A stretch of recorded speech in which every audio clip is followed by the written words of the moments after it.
So I got into a debate on one of my videos about compromising trusses, about forces of tension and compression, and et cetera, et cetera, et cetera.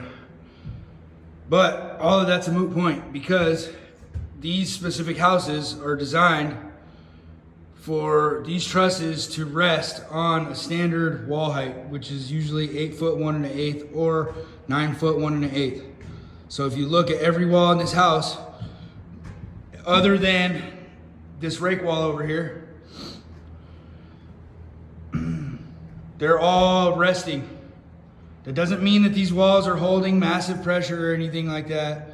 And there's a couple nails up there, but I'll pull those after we get our rat runs because we don't typically nail our trusses to the top of the walls. So that way, if they do flex, they can flex upwards if they need to.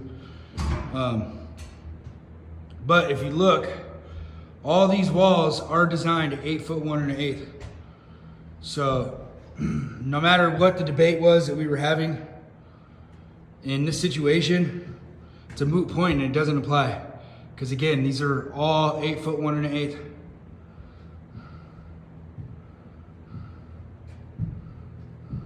Standard wall height.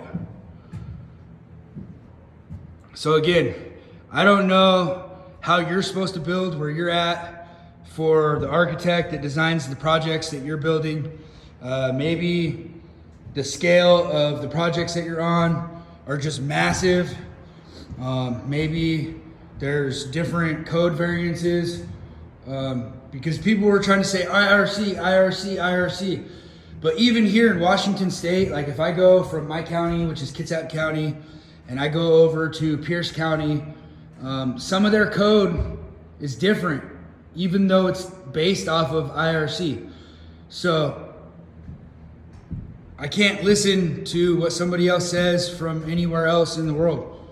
And that includes county to county because every county is different. Every municipality is different. So I can't speak on anything anywhere else. The debate was that the guy was saying that because I have a stud under this wall, right here, directly under this truss, going all the way across, that I've compromised the integrity of this truss because I'm reversing tension and compression and yada, yada, yada, yada. But here's the thing in my mind. No matter what, this wall is framed at a standard wall height, right? 8 foot 1 1/8. And if you look, all these trusses are just ever so gently bumped on top of this wall, right? Ever so gently. That doesn't mean that the wall is holding massive pressure. This is not a load-bearing wall.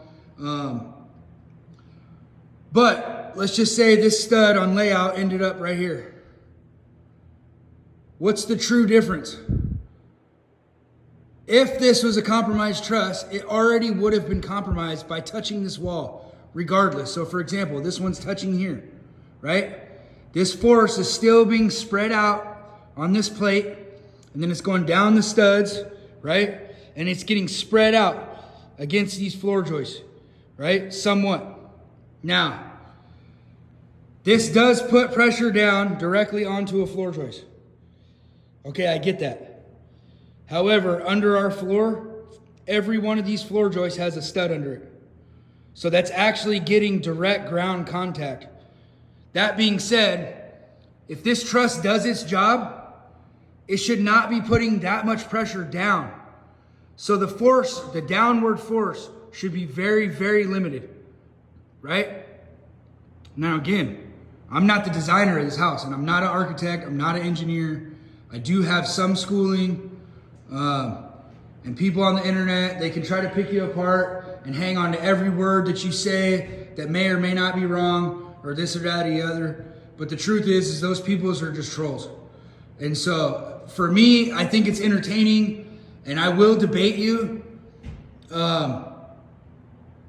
And you think you're getting in my feelings and whatnot, and it's really not. I'm just playing with you. So, because again, it doesn't matter to me what you do where you're from, and I'm not trying to convince you that what I'm doing where I'm from is right for you where you're from, right? But again, no matter what, this wall, this is how this house is designed. This house is designed for a standard wall height. Now, the worst case scenario is sometimes these trusses have a good crown on them, right? Swoop, like this, and they won't be even touching the wall at all. But we know as we load the roof, it's gonna squash down. And 9 out of 10 times, it's gonna end up touching the walls. So we know that, right? So what I do is I still need to hold my walls. No matter what, I need to hold my walls somewhat. And these aren't massive walls, so they don't need massive pressure. So I don't need to spend the extra whatever, $3 per clip for a Simpson clip to do what I need to do up here. What I do is I run a block. I run a block right here. And again, this doesn't matter if these weren't touching the wall or not. Let's just say there was a 1/2 inch gap up there. I would run this block flush with the bottom of my trusses, side to side. And I'll take a single hand bang 16 penny nail and I'll drive it straight down into the top of the wall. I'll leave a 1/2 inch to 3/4 of an inch of that nail head sticking up. On a longer wall, I might do 3 of those. Now these ladder blocks are not nailed. There's only one of those in the middle over here that's nailed to the top of that wall. And then again, there's a single nail to this wall right here. Bam. That's just holding me side to side. It's not keeping these trusses from lifting out of place from deflection or uplift, right? And it's also not gonna keep it from settling back down. So again, maybe on massive houses where I need to hold a lot more pressure this way, then those Simpson clips or the Simpson deflector screws would be way more crucial to what I'm doing, right? But that wasn't in the debate that we were having, right? Because again, those clips have nothing to do with the way a truss acts, right? Those were only engineered so that way you could hold your wall pressure this way and still allow your trusses to move up and down. Again, while still holding your walls laterally. So those screws and those clips weren't relevant to the debate in any way, shape, or form. Again, the debate was that because I put a stud right there, and I put a stud right there, and I put a stud over there and over there, that this truss is now compromised. But here's the full look of the truss. Just so you know, the full look of the truss. Now, when they rate trusses for their capabilities, they rate them on a 2-dimensional plane, right? But we all know that when we build 3-dimensionally, right? Which is why we have rat runs and things, right? If one of these bottom cords was gonna buckle, is it gonna buckle on the 3.5 inch side or is it gonna buckle on the 1.5 inch side? In my mind, it's gonna buckle on the 1.5 inch side. So if there was crazy compression happening and this wanted to buckle out, if these weren't here, it would buckle in one of those directions, right? Side to side. Because again, which way is it more likely to buckle? The 1.5 inch side this way or the 3.5 inch side that way? Which is the whole point of rat runs. That's what we call them. They're also referred to as truss engineering. Again, we have, see our webbing up there? Those are gonna be connected. They go all the way through. I didn't fully connect to these trusses yet because I still have to do my vault framing up here. So I need to frame a lid for the drywall to catch on this side, right? But once that all happens, then I'll tie everything through. So that way they all share pressure, right? Laterally, they all share pressure. Any extra wind force, anything like that, right? So then the other thing that we do is, let's see where I have up in here. You can see what we got. We got a strong back. That's what we call those. That right there is a 2x6 on flat up against the truss with a 2x4 backer up there. And then we lock that in, multiple trusses. 3 at least, bam. And then we got our rat runs down here, right? That's helping keep us solid. We do those every 8 to 10 feet. And then we always try to drop an angle brace from gable down to our rat runs. Again, these aren't huge trusses. We're talking 20-foot spans, right? 20-foot spans. So our deflection on these trusses is not that much, not compared to some people who have 100-foot spans, etc., etc. But again, that truss up there is sitting right on top of that wall, right? It's locked in, and even up there, we got some more stuff. Locked in.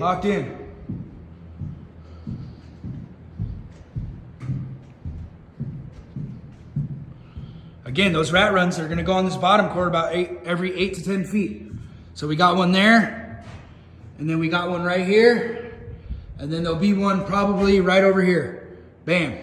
And then this wall right here, it has real chunks of glue laminate. So that should tell you that this wall here is an actual load-bearing wall.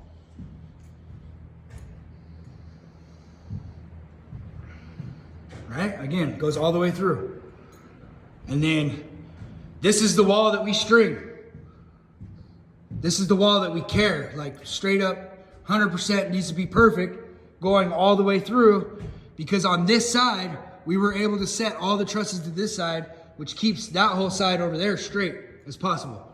That's why I was saying we don't really need a string at the tails of our truss, because we string our walls and then we check our trusses in order to keep everything straight. Every once in a while, the trusses will deviate a little bit. Because again, no manufacturer on planet Earth is perfect, right?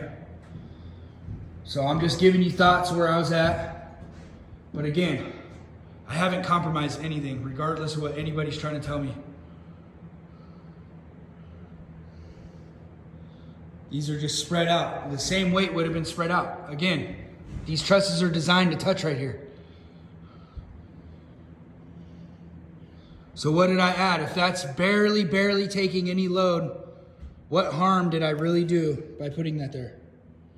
And how would it lessen if this was moved over 6 inches? I don't know. So people were trying to throw out big words, compression and tension and moments, bending moments, and this and that and the other. But truth is, I can't listen to you because one, you're not an architect. And two, the way that you were disrespecting people in the comments, I had to mess with you a little bit. You know what I mean? Regardless of what you're trying to tell me, because again, where you're from is different than where I'm from. And California is different than where I'm from. In California, they use massive exterior straps. I get it because there's massive earthquakes there. Both the amount of earthquakes and the intensity of them. So I get it. You need extra straps. Up here in Washington, we don't have that many earthquakes. So the straps mostly here have to do with wind force, right? Like if we have a little tiny wall, like for example, on this wall here, we're spanning an 8-foot, 9-foot header up here, right? So the only shear quality on this wall is like less than a 4-foot sheet, right? Same thing here. The shear quality is less than a 4-foot sheet. So I don't need to be an engineer to totally understand why the designer and the architect put 2 straps here. Same thing over here. They put 2 straps here, right? I don't need to be an architect or engineer to understand why. The reason why is because there's not that much shear here, and there's not that much shear here, right? So they had to augment that somehow. And I can't show you because we covered them up, but there's one of them right there, right? It goes all the way up to right there,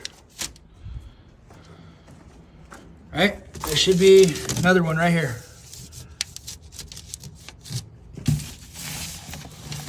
Right here.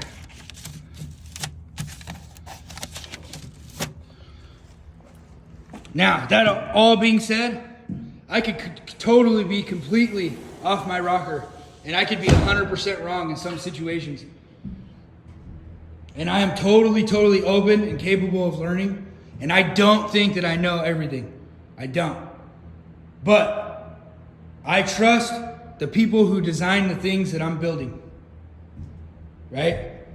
And it all makes sense because it all fits in with how we've been building everything that I've built in the last 20 years. It all is relatively super similar. So I can't deviate from what I'm doing because somebody else told me differently on the internet. And again, I'm not trying to persuade you to build how I'm building, because your responsibility as a contractor, as a craftsman, is to understand the rules, the codes that are in your area, right? And those codes are changed off of IRC in order to accommodate certain factors. If you're in a high wind area, there's going to be slightly different codes.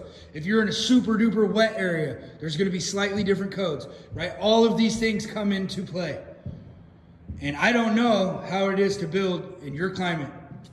So definitely, if you see something you like in one of my videos, before you go and try that, you should probably do a little bit of research into your area to find out what is an acceptable building practice in your area.